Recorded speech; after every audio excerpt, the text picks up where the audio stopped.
It is one of the most ancient blessings, although the book of Numbers in which we find it probably dates to about the middle of the 6th century BC, or somewhere around 587 BC or after, the time of the Babylonian exile.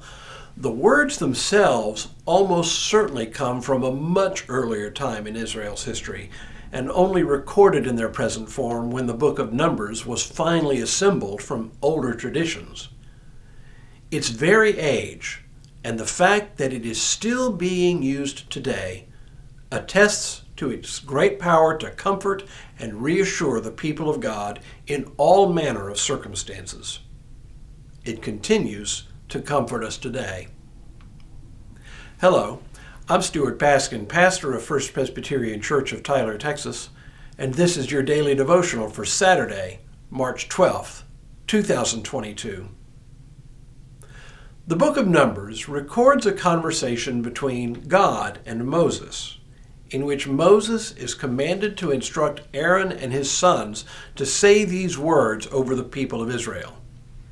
Here's what Aaron and his descendants are instructed to say. "The Lord bless you and keep you. The Lord make his face to shine upon you and be gracious to you. The Lord lift up his countenance upon you and give you peace." Okay, so we know these words, and they do indeed provide us a sense of comfort and assurance, if only because we've heard them so many times before. But what do they actually mean? Actually, the language is pretty straightforward and specific. First, notice that each phrase begins with the Lord. 3 times the divine name is used. In Hebrew, the word here is Yahweh, the name God uses when Moses asks God who he should say is giving all the commandments to the people of Israel. Yahweh is literally a form of the verb to be. God says to Moses, "I am that I am." And even this can be translated in a variety of ways. I am who I am, or I will be what I will be. The idea is that God is the source of all being. So why don't we just use the term Yahweh? Yahweh bless you and keep you. Why do we say instead, "The Lord bless you and keep you"? Well, it goes back to ancient Jewish practice. Without getting too far into the weeds, Jews have always believed that saying someone's name gives us a bit of power over the one whose name we use. But we have no power over God. God is too holy for that, so we don't use the name of God. Instead, in Hebrew, even when the letters of the name Yahweh appear in the text, Jews almost always use the alternate term Adonai, which we translate as the Lord. The bottom line is that this blessing is a blessing in which God, the Lord, is the one acting to bring blessing. As for the specific blessings, there are several: blessing, keeping, shining, grace, face lifted up, peace. This is a powerful set of blessings. Now, we've almost completely lost what the word blessing in the Old Testament meant. Blessing usually referred specifically to land and descendants. So to say "the Lord bless you" meant the Lord provide the material blessings of land and descendants, which were the very stuff of life and of longevity. The Lord keep you. This is pastoral language at its best. It's what a shepherd does with sheep. We think of keeping things in the sense of owning or possessing things.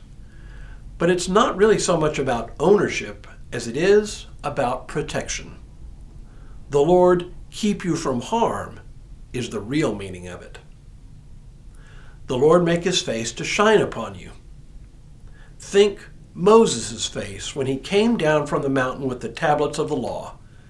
Having been in God's very presence, the skin of his face is said to have shined.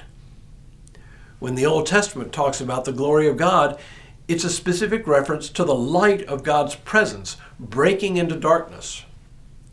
Remember when the Israelites escaped from Egypt? God's presence was a pillar of cloud by day and a pillar of fire by night. For God's face to shine upon us is to be God's presence with us at all time. The Lord be gracious to you. What can I say? God's grace is everything. But in the way the blessing is structured grammatically, God's grace is parallel to the shining of God's face. So, the grace of God is the substance of what it means to dwell in God's presence. The Lord lift up his countenance upon you. We all know what it is and what it's like to disappoint someone. We can literally see their face fall a little bit. But for one's face to be lifted up is to be the subject of someone else's pride. It's like saying someone's face is beaming.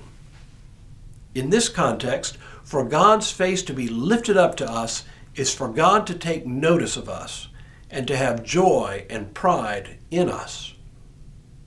The Lord give you peace. Peace, shalom, wholeness. Peace in this sense is so much more than the absence of conflict, which is what we usually think about when we think of peace. It's more like a sense of complete and total satisfaction, complete contentment.